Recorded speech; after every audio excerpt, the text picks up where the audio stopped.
Kalau Anda menghadapi masalah, apapun itu, seberat apapun, cepat katakan, jangan pakai jeda. Pasti selesai. Nggak ada yang nggak ada solusinya. Insya Allah selesai. Katakan dulu. Ya. Bahkan nanti banyak ditemukan di Quran itu pakai kul, katakan.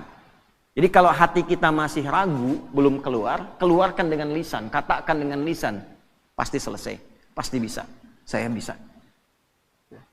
Itu kita punya ayatnya, yang praktekkan orang Jepang.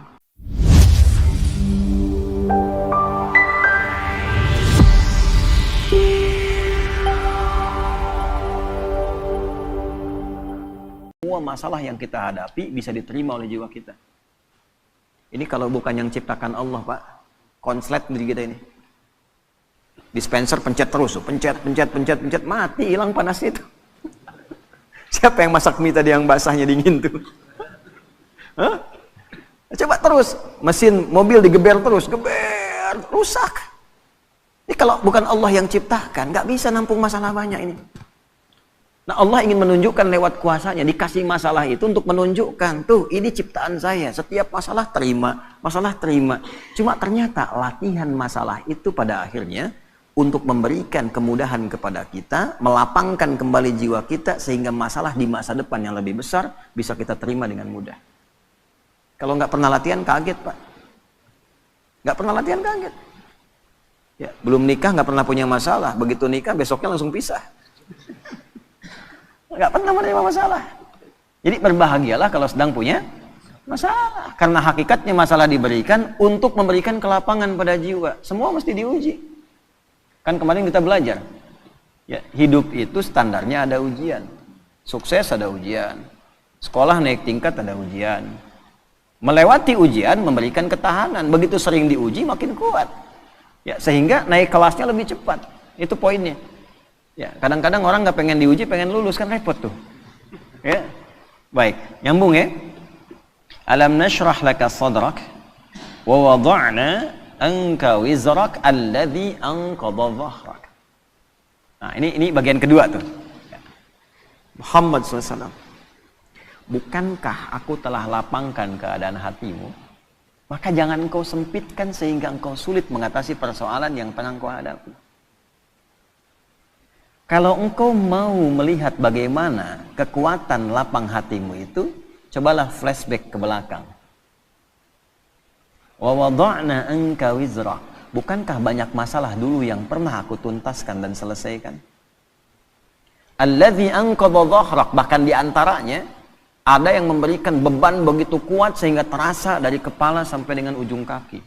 Anqadha dhahrak itu ilustrasi, bahasa balaghahnya itu kinayah, ya. Ilustrasinya kalau kita ngangkat beban tuh olahraga.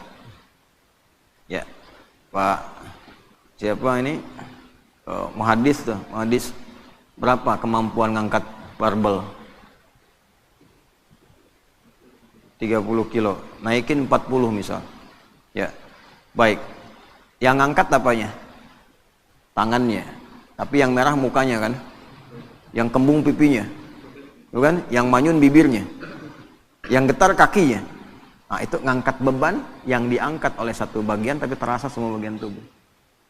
Diilustrasikan lewat ayat ini, ada beban-beban pekerjaan yang tidak ngangkat barbel secara fisik, nerima masalah, gelap dari ujung kepala sampai ujung kaki. Proyek udah disiapkan, tender udah menang, begitu berangkat tengah jalan batal. Gelap tuh. Ya, ujung kepala sampai ujung kaki itu gelap. Ya, diilustrasikan di surat Ad-Duha, wal-laili idza saja, seperti berada di kegelapan malam. Gelap siang, jalan sempoyongan. Kan? Kasih makan yang enak, nggak ada rasa.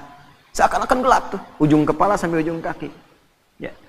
Maka Allah memberikan pesan kepada kita, "Hei, jangan karena sempit hatimu itu yang sudah aku ciptakan lapang, menjadikan engkau gelap dan sempoyongan seakan terkena beban yang begitu berat hanya dengan satu persoalan. Padahal dulu selama engkau hidup, begitu banyak ribuan persoalan yang sudah aku tuntaskan."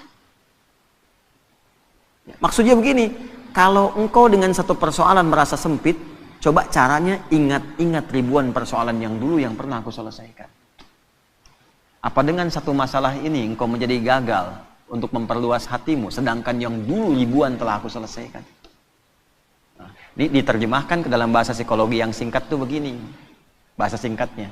Ah, yang dulu aja selesai, masa yang ini nggak selesai. Ah, gitu bahasa kitanya tuh. Ya. Jadi kalau kita dihadapkan pada persoalan, seberat apapun, lapangkan hati kita. Teknisnya bagaimana? Teknisnya yang dulu aja selesai. Insya Allah yang ini pun selesai. Kalimat itu ketika keluar dari dalam lisan kita, dari kedalaman jiwa kita, setidaknya secara psikologi akan memberikan kelapangan kepada jiwa. Sehingga solusi kalaupun belum datang, hatinya sudah tenang. Ya. Nah, kalau itu nggak muncul, kepanikan itu lebih dahsyat. Kepanikan yang ditunggangi oleh setan itu musibah yang mencelakakan. Jelas ya? Nah, ini bagian pertama tuh. Nah, lalu belum berhenti sampai di sini. Wa rafa'na laka. Nah, ini yang hebat nih. Kamu dengan satu masalah ini seakan-akan semua hilang kamu dapatkan. Padahal aku telah angkat engkau dari status yang terdahulu nggak punya apa-apa sampai punya apa-apa. Rumah mewah, kendaraan bagus, aset banyak, tabungan masih 10 miliar, proyek gagal 50 miliar, langsung nangis seakan-akan gak kenal Allah. Kenapa saya ya Allah yang harus begitu? Kamu nggak ingat dulu nggak punya apa-apa? Aku angkat. Ya, pakaian kamu bagus, mobil kamu gonta-ganti, sampai sekarang yang ganti belum dipakai ke masjid, kata Allah. Rumah yang luas itu belum pernah dipakai sholat sebagian-bagian rumahnya. Ya, baju yang di lemari itu ada yang belum pernah dipakai ibadah. Tabungan juga belum tentu kamu bawa sampai dengan meninggal. Kenapa hitungan yang begitu luas tidak pernah kamu kemudian pikirkan untuk melapangkan hatimu, tapi karena satu persoalan kamu lupa dengan semua anugerah yang telah aku berikan. Jadi kalau Allah nguji satu hal, ini kesimpulan cepat di ilmu hikmahnya. Allah menguji satu hal yang kita lihat sebagai sesuatu yang gagal, itu tandanya kita diminta mengingat dengan syukur pada sesuatu yang telah kita dapatkan sebelumnya. Kalau mampu mendapatkan itu, maka itu modal awal untuk melipatkan anugerah yang sekarang kita anggap gagal. Gampangnya gini nih, ada proyek nih, ya. Nilainya misalnya 1 miliar. Udah proses bagus, tiba-tiba di tengah-tengah gagal. Padahal tendernya dapat, kemudian juga penawarannya bagus, disetujui. Begitu kita mau dapatkan, gagal. Maka ayat ini mengajarkan, jangan cepat simpulkan yang salah dulu. Lapangkan hatimu, syukuri dulu, flashback pada yang telah Allah berikan sebelumnya. Nikmati semua itu sehingga merasakan ketenangan pada jiwamu. Begitu ketenangan ada, syukur mengingat yang dulu itu kita hadirkan, maka Allah lipat gandakan dengan datangnya proyek baru yang nilainya lebih dari apa yang pernah kita dapati itu. Diakumulasikan. Itu yang dimaksud la in syakartum la azidannakum. Makanya kalau kita dihadapkan pada sesuatu yang kita rasakan nggak dapat, syukuri dulu yang ada. Begitu bersyukur, Allah tambahkan dengan apa yang belum kita dapatkan. Tapi kadang kitanya nggak sadar. Maaf kita, bukan kita. Kadang orangnya nggak sadar gitu. Kadang orangnya nggak sadar. Tiba-tiba dapat proyek baru, udah nuduh ke Allah, Allah jawab kemudian doanya dikasih, masih juga marah sama Allah. Ya. Padahal dilipat gandakan. Nah itu adab. Lanjut. Wa rafa'na laka dzikrak. Ini kita ngajinya al-ibratu bi umumil lafzi ya, la bi khususis sababi. Kalau sebabnya khusus ke Rasulullah.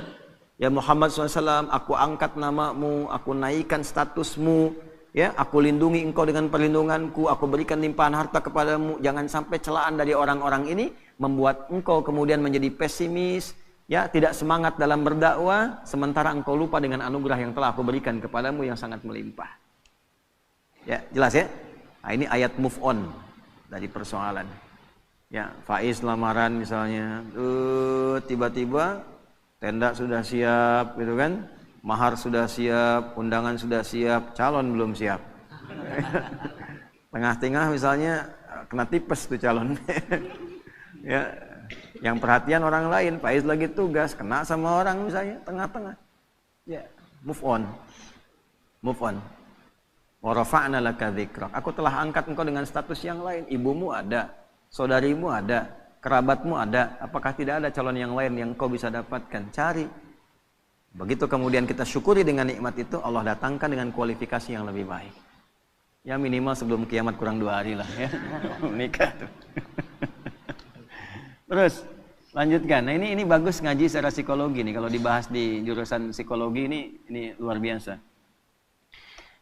Bagaimana cara menguatkan pada jiwa supaya persoalan itu mudah kita terima dan suasana hati menjadi lapang, selain mengingat kenikmatan yang telah Allah berikan, berupaya meyakinkan diri bahwa persoalan itu ya kita bisa terima dengan baik, maka turun ayat keduanya. Lanjutkan ya.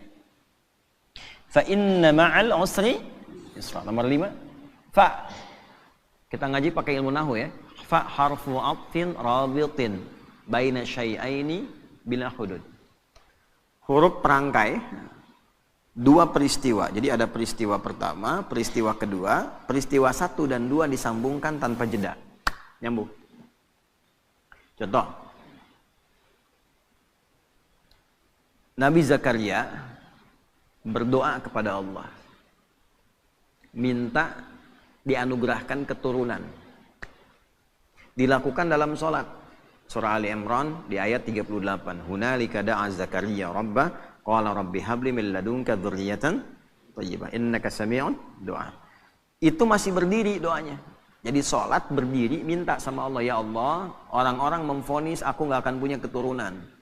Secara medis istriku divonis maaf monopos dan mandul. Kata orang nggak mungkin.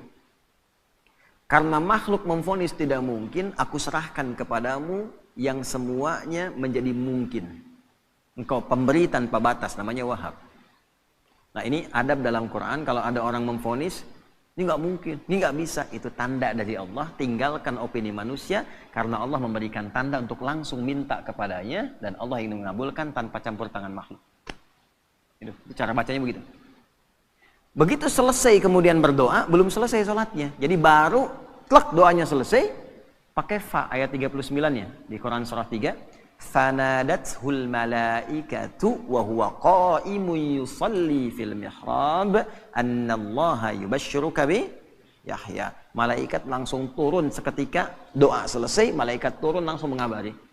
Kamu dapat kabar gembira, doamu dijawab oleh Allah, engkau akan punya anak, bahkan Allah yang memberikan langsung namanya Yahya.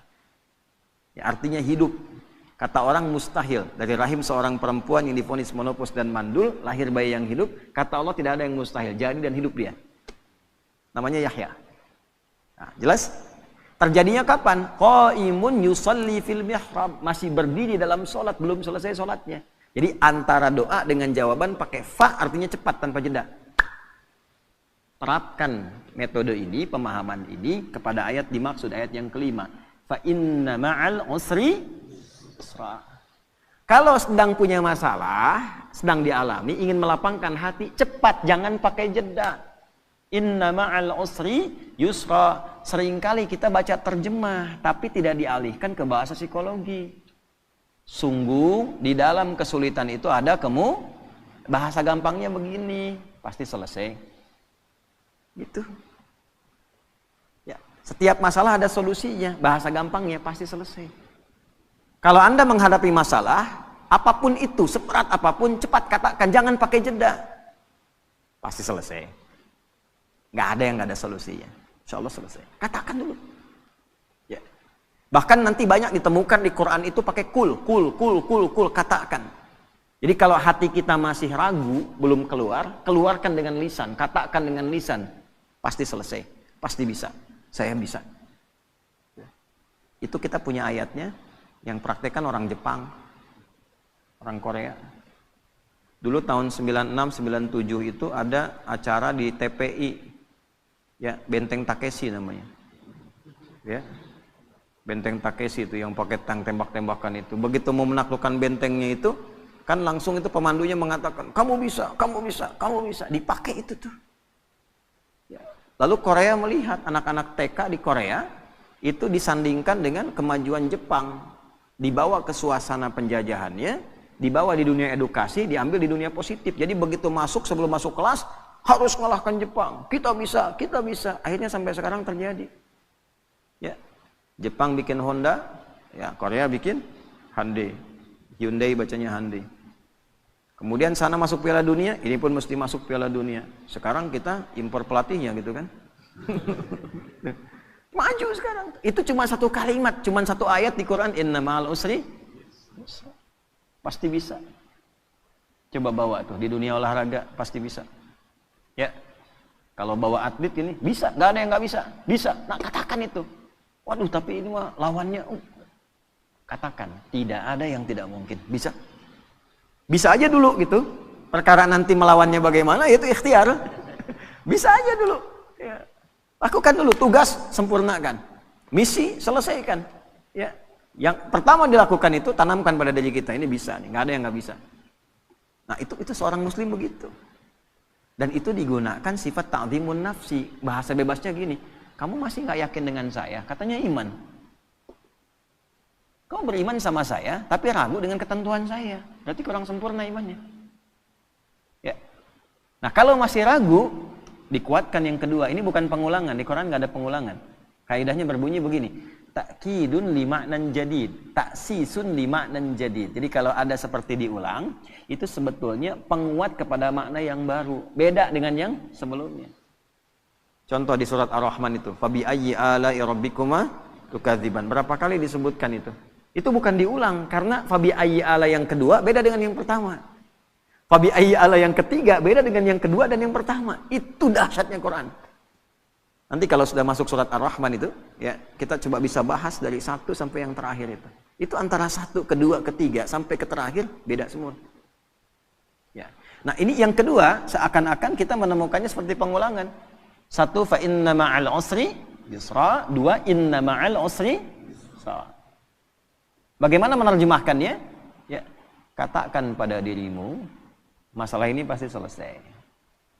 Tidak ada masalah yang tidak ada solusinya. Kalau kamu belum yakin juga, nah, tegaskan pada jiwamu, pasti selesai. Gitu. Jelas? Tidak. Kalau belum yakin juga, tegaskan pada jiwamu. Innama, pakai taukid lagi. Ya, gini, pakai ilmu alatnya. Alatnya namanya di i'rab. Inna harfu nasbin wa taukidin tansibul isma wa tarfa'ul khabara mabniyun 'alal fathi la mahalla lahu minal i'rabi. Ya, paham? Tidak. Inna harfu nasbin wa taukidin, huruf nasab. Apa itu nasab? Kalau belajarnya di nahwu sampai di harokat saja. Huruf yang menjadikan kalimat itu berharokat fathah. Kalau jamak pakai kasrah. Kalau kita ngajinya pakai balaghah, nasab itu ungkapan menanamkan sesuatu dengan kuat tanpa goyah. Nasabar rajulu asahu fil ardi, seseorang menancapkan tongkat di bumi, di tanah, tidak goyah, kuat. Kalau ada kalimat pakai inna di depannya, artinya tancapkan informasi itu dalam hati, jangan pernah ragu. Fa inna ma'al usri yusra, cepat tancapkan dalam hatimu, pasti selesai. Pasti selesai. Tapi ya Allah, kapan selesainya? Tancapkan di hatimu. Yang kedua muncul, pakai taukid. Kan sudah aku tegaskan, tancapkan di hatimu. Jangan berikan celah ragu. Nah, itu maksudnya yang kedua itu. Kadang kan masih ada begitu. Ya. Udah berangkat, siap, laksanakan. Tapi bagaimana Pak keadaannya? Masih nanya aja, berangkat. Nah, kalau kita pakai rumus di depan, pakai na, dibalik lagi. Kamu masih nggak percaya dengan keagunganku? Iman kita disoal di situ. Jadi kalau pakai bahasa tingkat tinggi jadi begini, kamu masih beriman nggak sama aku? Gitu kan? Kan bahasa kita kadang-kadang begitu, kamu percaya nggak sama saya? Nah, itu digunakan oleh Al-Quran, logika itu untuk ditarik, untuk meyakinkan jiwa kita. Ya, nah, jelas sampai sini? Nah, jadi setiap ada masalah, apapun itu, yang pertama optimis. Ini bisa dilakukan. Ini selesai. Ini ada solusinya. Jelas? Kalau sampai sini, hanya jadi optimisme pribadi. Solusi belum tentu datang. Cuman sampai ke ketenangan. Karena itulah Allah sempurnakan ayatnya. Fa'idha faraghta. Nah, pakai fa lagi, kita pakai ilmu yang tadi. Walaupun hati sudah tenang, tidak menghilangkan ikhtiar kita untuk menyelesaikan persoalan. Kalau sudah tenang, cepat selesaikan dengan ikhtiar. Jangan ditunggu. Alhamdulillah ya Allah, saya sudah tenang. Terima kasih ya Allah. Kini giliran mau menyelesaikannya. Oh tidak. Allah menuntun kita yang ikhtiar. Pakai ilmunya. Pakai tenaganya. Ya. Baik. Lamaran nih. Mus'ab. Oh, udah kemarin ya. Syafiq belum ngomong. Oh. Lamaran. Baru nawarkan ditolak. Sama anaknya kan. Baru ngasih tahu tuh. Tanamkan, pakai ilmunya, ada solusinya. Akan selalu ada jalan keluar. Tenang dulu, ya. Begitu sudah tenang, fa idza faragta fansab. Atur strategi kata Allah. Faragta itu ya selesaikan sampai tuntas, sampai plong. Nggak masuk lewat jalan yang ini, bapaknya kan belum tentu juga nolak. Ya. Ilahi lastulil firdausi ahla wala aqwa 'alan naril jahimi. Fahab li taubatan waghfir dzunubi fa innaka ghafirudz dzambil 'azimi. Duhai ayah. Gitu kan? Memang aku tidak seideal seperti yang mungkin diharapkan di keluarga ini, bagaikan surga firdaus yang didambakan. Tapi perasaanku pada putri bapak sangat begitu dalam, sehingga kalaupun terpisah tidak memberikan perhatian seperti berada dalam neraka jahanam. Fahabli taubatan waghfir dzunubi. Aku menyadari aku punya kekurangan, tapi aku akan tunjukkan bisa menutup itu dengan kehadiran putri Bapak. Mohon dimaklumi, mohon toleransi. Fa innaka ghafirudz dzambil 'azimi. Karena saya yakin Bapak itu pribadi yang penuh kasih dan perhatian. Jadi itu. Ya. Jadi maksudnya apa? Ini kan cuma contoh aja. Nah, anak-anak muda kan banyak di sini. Ya, itu saya kasih ilmu itu dipraktekkan jadi tuh. Ada yang ditolak anaknya 3 kali, bapaknya datengin tuh, ya jadi, ya dalam beberapa hal gitu ya, beberapa kondisi. Nah saya mau kembalikan pada satu sisi dan hikmah akan datang setelah itu. Kalau ada pekerjaan apapun, tugas di kantor, apapun itu, optimis dulu. Setelah itu ada ketenangan. Nah kalau sudah tenang, ilmu dipakai, siapkan strateginya, eksekusinya bagaimana. Nanti kalau kita masuk ke manajemennya itu ada di Al-Baqarah ayat 214 untuk manajemen persoalannya. Solusinya di Ali Imran ayat 142. Ini bukan ilmu takatik ya. Di Quran itu nanti ada numerik tentang keistimewaan angka-angka. Problem 214, Quran surah 2, ayatnya 214 itu posisinya kanan bawah, 214. Begitu diberi solusi, pindah ke surah 3, naik ke atas, paling kiri sebelah atas. Di dari bawah dipindah ke atas. Terus problemnya dipindahkan ke belakang, 142. Quran surah 2 ayatnya 214. Begitu naik ke atas, kiri atas, naik dari bawah ke atas, 2-nya dipindah. Jadi yang 2 itu yang persoalan dipindahkan ke akhir, jadi ayat 142. Pembukanya sama, am hasibtum an tadkhulul jannata. Di Al-Baqarah 214 am hasibtum an tadkhulul jannata. Di Ali Imran 142 am hasibtum an tadkhulul jannata. Am hasibtum an tadkhulul jannata, apa engkau kira mudah meraih kesuksesan yang kau dambakan? Jannah itu jangan selalu diartikan surga. Jannah itu artinya harapan tertinggi yang belum tampak. Kenapa surga disebut jannah? Karena kita berharap dengan tinggi belum tampak sekarang. Ya, nanti ada jannah itu sifat kesuksesan, pekerjaan sukses, belum kelihatan, belum nampak sekarang disebut jannah. Ya. Makanya kenapa orang Arab itu ingin mendapati dan memiliki kebun yang luas, rindang, ada air mengalir dan sebagainya. Karena di sana padang pasir dulu, nggak susah dapatnya. Begitu mereka dapat disebut jannah. Nah kita itu tiap Jumat itu disunnahkan kan, malamnya Yasin, paginya kan surat Al-Kahfi. Ya, Yasin untuk penguatan secara spiritual. Kalau sudah dekat dengan Allah, kenal dengan Rasulullah, gitu kan, dipraktekkan. Nah, manajemen prakteknya itu, implementasinya itu secara konseptual di surat Al-Kahf sepekan sekali. Kan ada 4 kisah viral tuh tentang pemuda yang konsisten. Yuk, mumpung masih muda harus punya visi. Visi membangun, visi penguatan, visi mencerahkan, visi konsisten pada kebenaran, kan? Setelah itu kisah apa? 2 orang sahabat. Kan 4 kisah tuh. 1 Ashabul Kahf yang para pemuda itu, ya. Yang kedua 2 orang sahabat yang sedang dialog, yang satu kaya, yang satu sahabatnya orang biasa. Ya. Baca ayatnya ya, angkat tangan. Coba kita tes ya, anak-anak muda nih. Coba baca. Jannatain. Wadrib lahum mathalar rajulaini. Muhammad kasih contoh tentang kisah dua orang viral. Ya, yang salah satunya sukses dan kaya. Kekayaannya digambarkan dengan kata jannah. Jadi kita kerja, pengen punya aset, pengen punya omset yang tinggi, belum dapat. Nah itu jannahnya dunia. Belum tampak.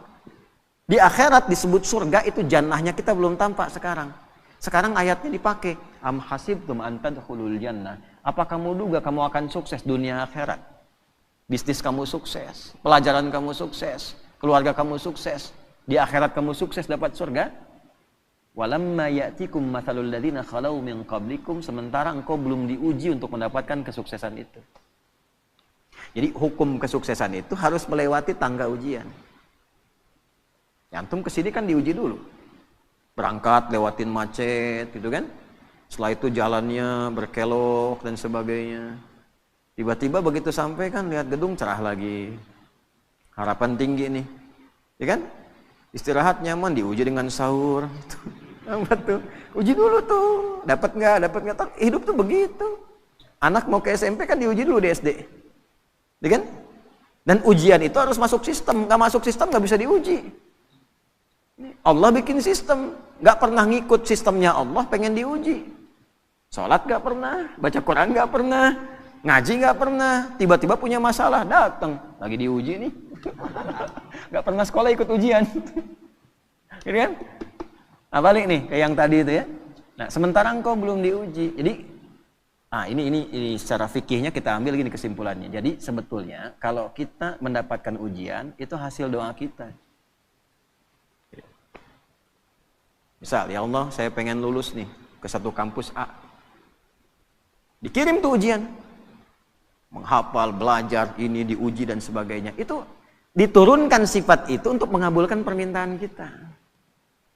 Sama di pekerjaan juga begitu. Ya Allah, saya pengen berkah, dikirimkan nih. Ini ujiannya begini.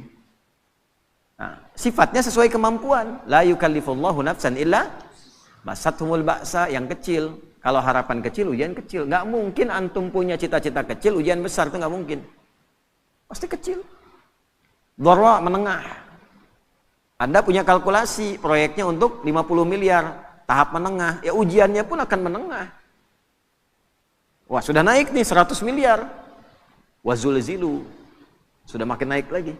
Jadi Allah menyeimbangkan dengan kadar harapan dan cita-cita kita. Artinya, kalau diuji dengan sesuatu yang berat sampai menggoncang kepada hati, tandanya Allah ingin melimpahkan anugerah yang berlipat dari sebelum-sebelumnya. Ya.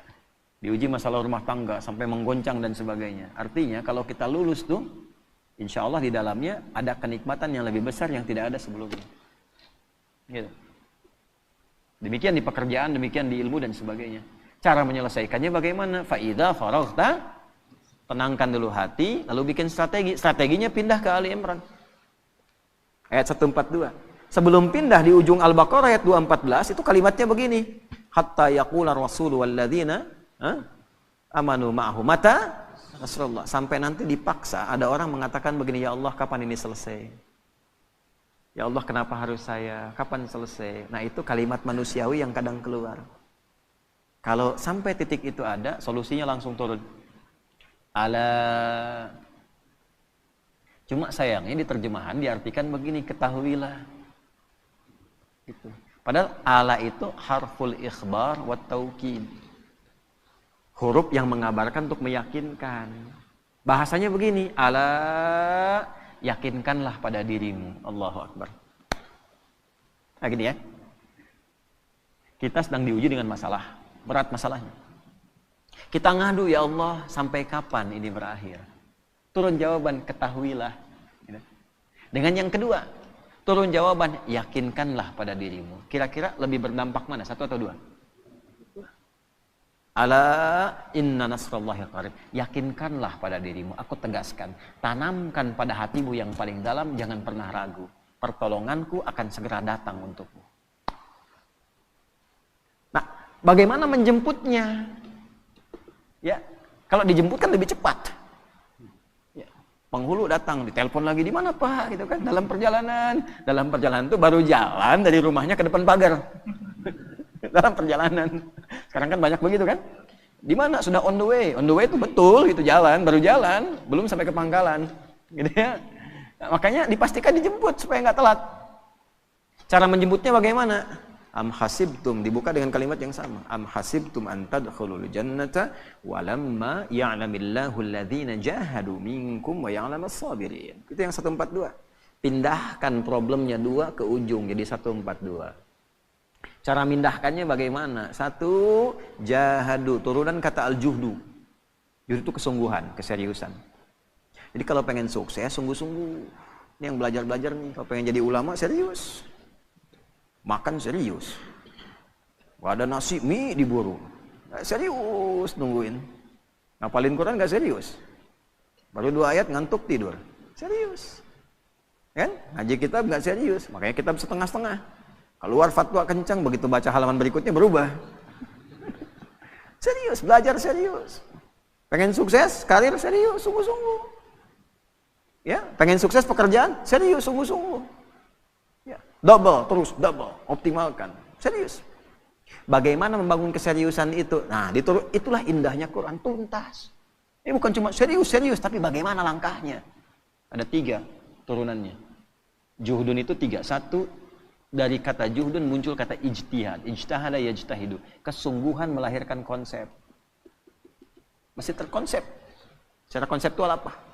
Strateginya apa? Mitigasinya bagaimana? Itulah sebabnya sholat pertama kita disebut subuh.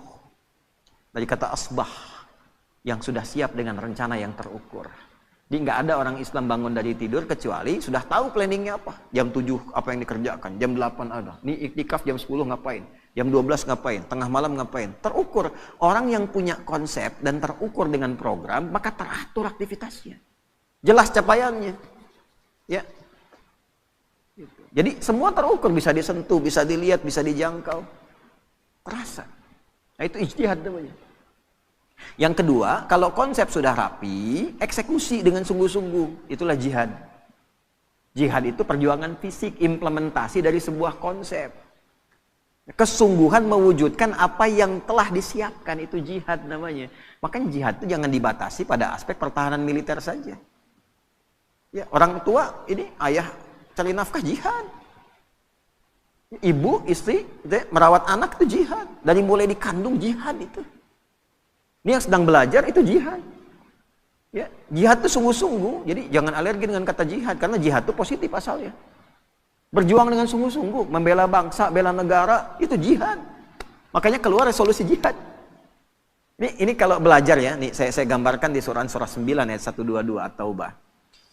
Ini sekaligus kan kita tersambung live nih, yang dapat LPDP dari negara atau beasiswa keluar, ya, atau ini yang DAU dan ABD Umat yang sekolah-sekolah ke Timur Tengah, ke Al-Azhar lewat Kementerian Agama, LPDP lewat Kementerian Pendidikan dan Kebudayaan dan sebagainya.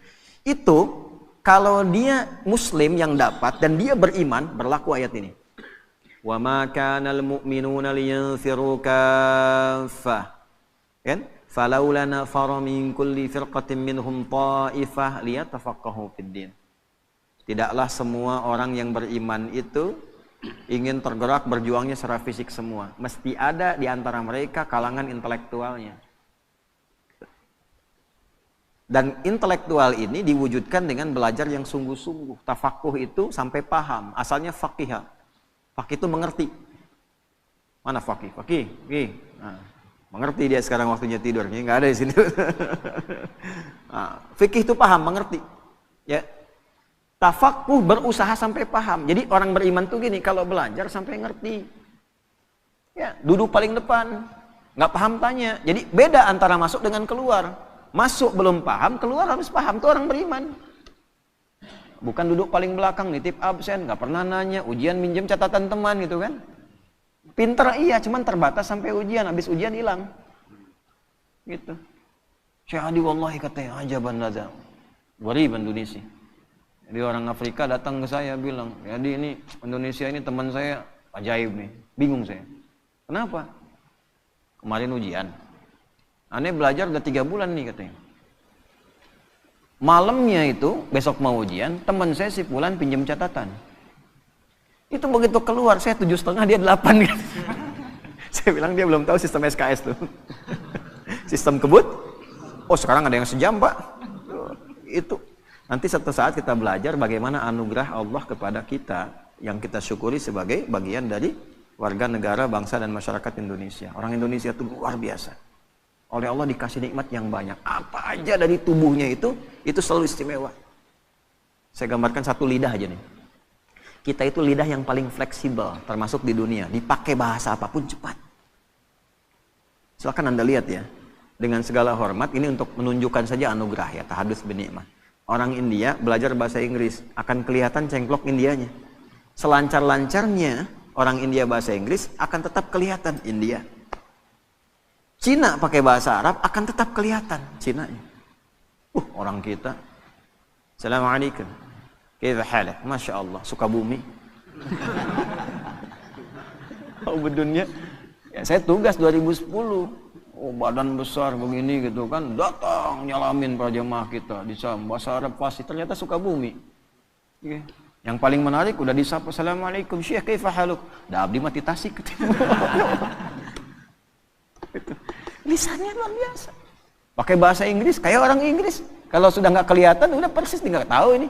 Ya, antara Asep dengan John itu tipis bedanya tuh. Ya. Agus dengan Kevin tuh bedanya tipis tuh. Nggak kelihatan orangnya, tapi dipakai bahasa apa aja jadi. Bahasa Cina kayak orang Cina. Dialeknya juga bisa dibedakan. Ini Mandarin, ini Hongkong, ini Guangzhou, macam-macam tuh bisa. Dibangga itu kita tuh. Nah, cuman maksud saya begini, balik ke ayat. Kalau kamu sudah belajar, sudah pintar, orang Islam itu belajarnya sampai paham. Duduk paling depan, tanya, ngerti. Ya, jangan sampai keluar dari kelas nggak ngerti. Itu bukan tipikal orang beriman, bukan tipikal orang beriman. Oh, hadisnya jelas kok. Bainama nahnu julusun 'inda Rasulillah sallallahu alaihi wasallam idh tala'a 'alaina rajulun shadidu bayadith thiyabi shadidu sawadi sya'ri la yura 'alaihi atharu safari fala ya'rifu minna ahadun fajalasa ila an-nabi sallallahu alaihi wasallam wa asada rukbatayhi ila rukbatayhi wa kaffahi ala fakhidhihi faqala ya Muhammadun akhbirni 'anil Islam. Itu kan di hadis Muslim, nomor hadis yang ke-8 itu. Ya, malaikat tuh ngajarin sampai nyontoin nyamar gimana cara belajar yang betul. Datang tiba-tiba dengan pakaian yang bersih. Mau belajar pakaian bersih. Kalau lusuh tuh udah pasti berpengaruh pada cara menangkap pelajaran. Udah nggak mandi, pakaian seadanya. Tuh, pasti nangkap ilmunya pun seadanya. Sampai di hadisnya detail sekali. Rambutnya tersisir rapi. Tidak kelihatan bekas mampir. Sehingga energinya fokus belajar. Wah, ini mau datang ke kampus, mampir dulu mie ayam, depannya soto, depannya lagi bubur gitu kan. Energi tinggal sedikit lagi. Begitu nyampe ke kelas, habis tuh. Ya, duduklah paling belakang, nyandar. Bahkan ada yang dicukur sebagian. Ya. Setelah itu apa? Duduk paling depan. Duduk paling depan, sampai dekat dengan guru. Sehingga apa? Kalau mic kayak tadi dengung dan sebagainya, nggak jelas, di depan jelas. Yang kedua, nggak bisa buka status, pasang status susah depan ustadz. Mau ngantuk tahan-tahan, belakang bisa senderan. Ya, terus ada cover lagi kan, kadang-kadang. Depan nggak bisa, memaksa diri kita tuh nyatet, dengarkan, paling depan. Nah, kalau sudah paham, waliyundziru qaumahum, pulang bangun negerimu, itulah hebatnya Islam. Yang nonton-nonton nih diaspora nih, pulang. Ya, jangan andalkan pemerintah, anggaran sekian, tapi bagaimana kami? Orang beriman itu ciptakan kondisinya. Kamu yang kreatif, jangan selalu harus difasilitasi. Untuk apa jauh-jauh sekolah kalau nggak bisa bikin sesuatu? Sifat Quran pulang dan detil kalimatnya, waliyundziru qaumahum, pulang bangun desamu. Ini orang mana? Tangerang. Orang mana? Medan. Pulang ke Medan. Medannya di mana? Di Medannya tuh, ya. Benar tuh. Ya. Mana Semarang? Udah Boyolali gitu kan? Enggak apa-apa, bagus. Semarang, Klaten kan, dari Semarang 2 jam lagi, kan enggak apa-apa. Medan di mana? Medannya pulang ke Medan. Medan ke Medan, Tangerang pulang ke Tangerang, Garut pulang ke Garut, ya, pulang ke masing-masing. Nanti di masing-masing itu bangun desanya masing-masing dengan kepakarannya. Insinyur apa? Daerahnya apa? Hebatnya itu mitigasi. Sebelum berangkat, oh saya dari Goa nih, misal Sulawesi, daerah saya butuh ini, dapatlah beasiswa, berangkat dia ke situ sesuai jurusan, pulang bangun desanya.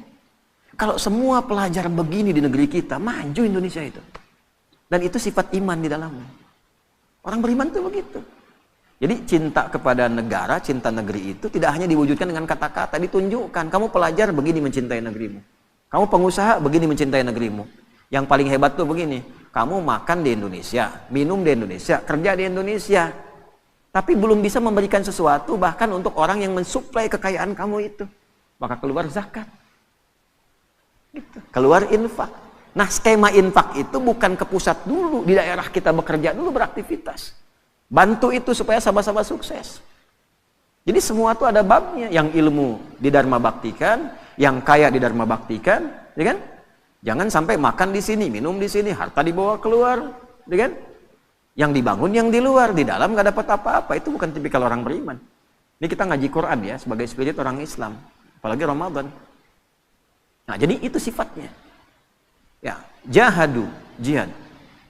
Termasuk di bidang militer, negara kita butuh, hadir kita. Niatnya apa? Membuktikan keimanan kita.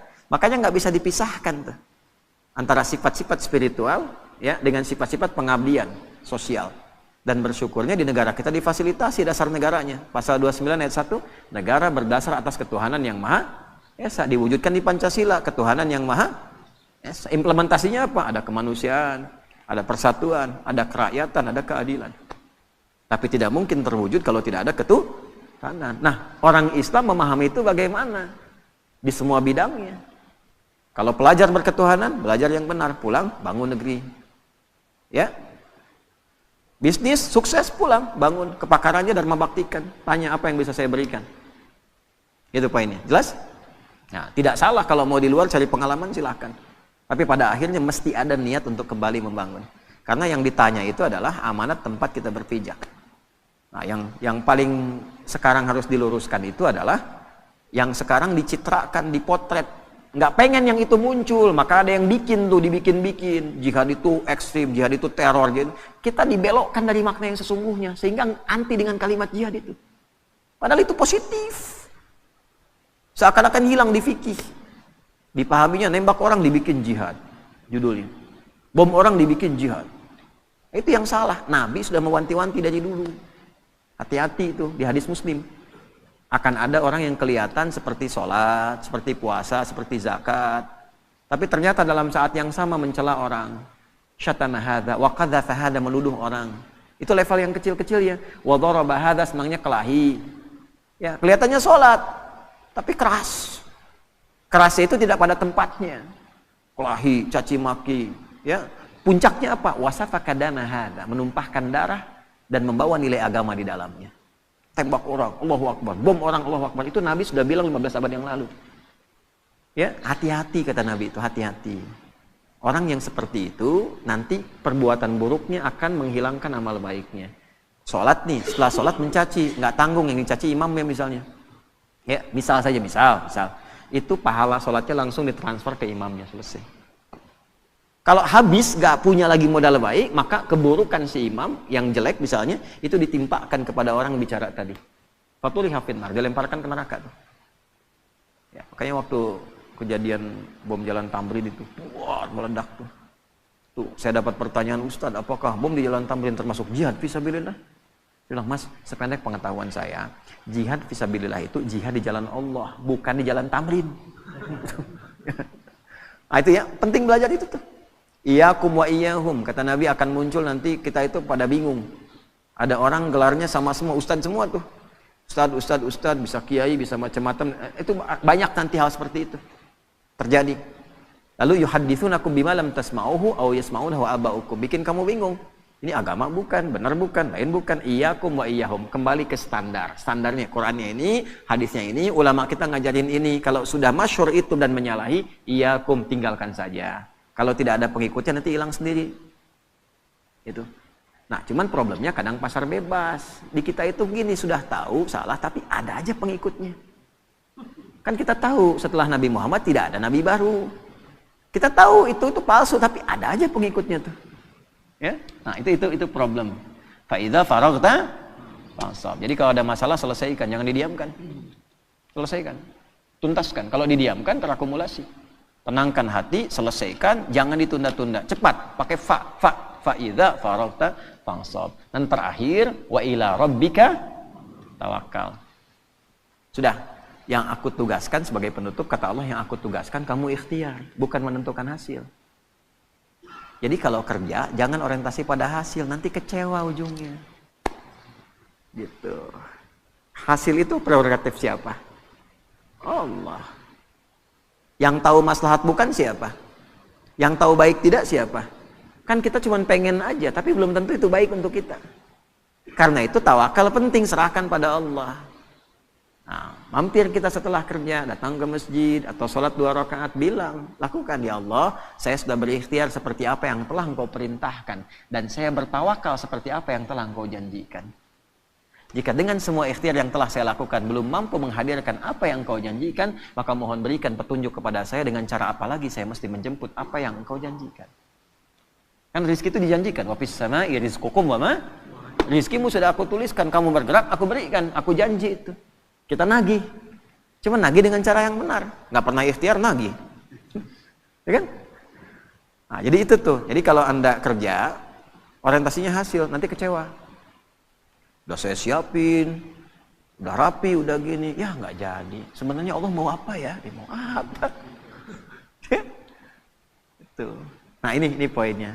Seringkali kita lulus dari rukun iman itu cuma 5, yang ke-6 jarang. Padahal dibuka dengan iman, yakin, nggak boleh ragu. Ini tiangnya 6 nih, nanti ada barcode di setiap tiang, bisa di-scan.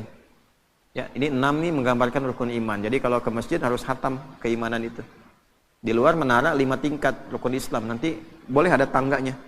Di setiap tingkatan itu ada spot untuk istirahat, nanti barcode-nya di-scan. Di situ ada penjelasan. Iman pada Allah, malaikat, kitab, rasul, kiamat, yang terenam qada dan qadar.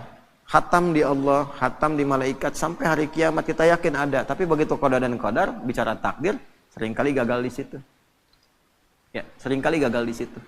Kenapa harus saya ya Allah? Kenapa harus begini ya Allah? Katanya iman. Jelas ya?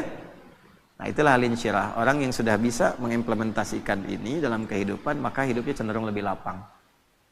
Cenderung lebih tenang.